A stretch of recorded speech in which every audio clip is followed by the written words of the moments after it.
नमस्कार, मैं हूं आपके साथ अभिषेक पुंडिर। आखिर ऐसा क्या हुआ कि जिस पिच पर खेलने के लिए बीजेपी अपनी विपक्षी पार्टियों को मजबूर करती है और हरा भी देती है, अब उसी पिच पर विपक्ष तांडव नृत्य कर रहा है और बीजेपी दुम दबाकर भाग रही है। क्या है पूरा मामला? मध्य प्रदेश में जो कुछ घट रहा है वो इस रिपोर्ट में देखिए।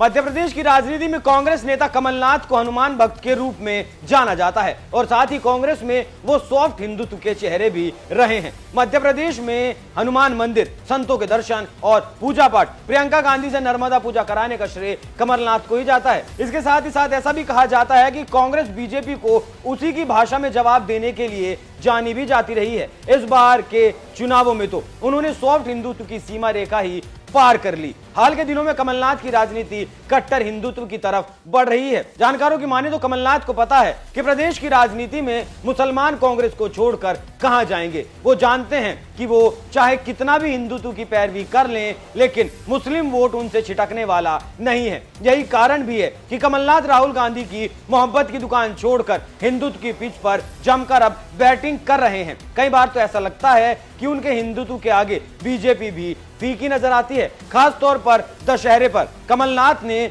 जो हिंदुओं के लिए वादे किए हैं, उससे तो यही लगता है कि उनकी सरकार केवल हिंदुओं की ही सरकार होगी।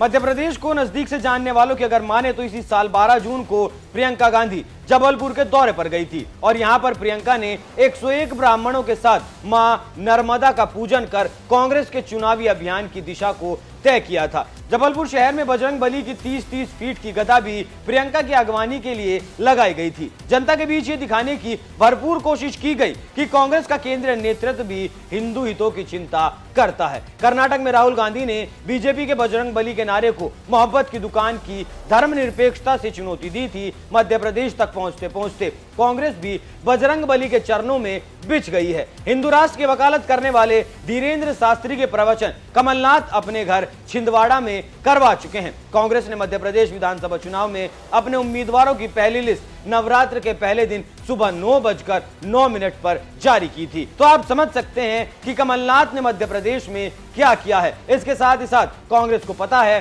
कि वो उसके साथ जो मुसलमान वोट बैंक है वो कहां ही जाएगा और अगर जाएंगे तो वापस कांग्रेस के ही पास उन्हें आना पड़ेगा। इसके साथ ही साथ मुस्लिम कैंडिडेट्स की संख्या भी कांग्रेस ने कम कर दी है। मध्य प्रदेश में कांग्रेस ने 2018 के विधानसभा चुनाव में 3 मुस्लिम प्रत्याशी उतारे थे, जबकि 2023 में कुल 2 मुस्लिम कैंडिडेट्स को जगह दी गई है, एक कैंडिडेट घटा दिया गया। मध्य प्रदेश की राजनीति के विशेषज्ञों की अगर माने तो कांग्रेस 7% वोट के लिए अपना 93% वोट परसेंटेज खराब नहीं करना चाहती।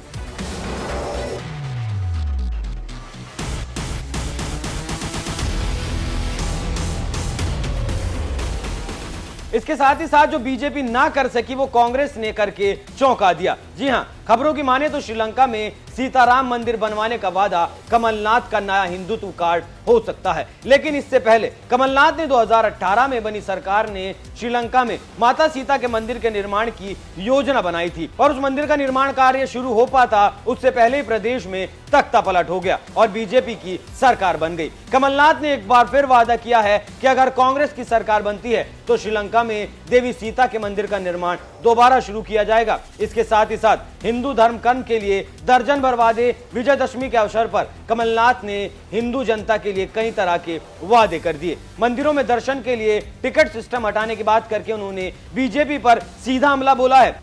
भगवान परशुराम के जन्म स्थल जानापाव को भी तीर्थ स्थल घोषित करके उसका विकास करने का वादा किया है। इससे आप समझ सकते हैं कि कैसे कमलनाथ ने विस्फोटक वादे और काम दिखाकर मोदी और बीजेपी के हिंदुत्व को हिला दिया। इसलिए कहा जा रहा है कि मोदी का हिंदी कमलनाथ के हिंदुत्व से अब हार गया है। आप इस पूरी खबर पर क्या कुछ राय रखते हैं? अपनी राय हमें कमेंट कर जरूर बताइएगा। नमस्कार।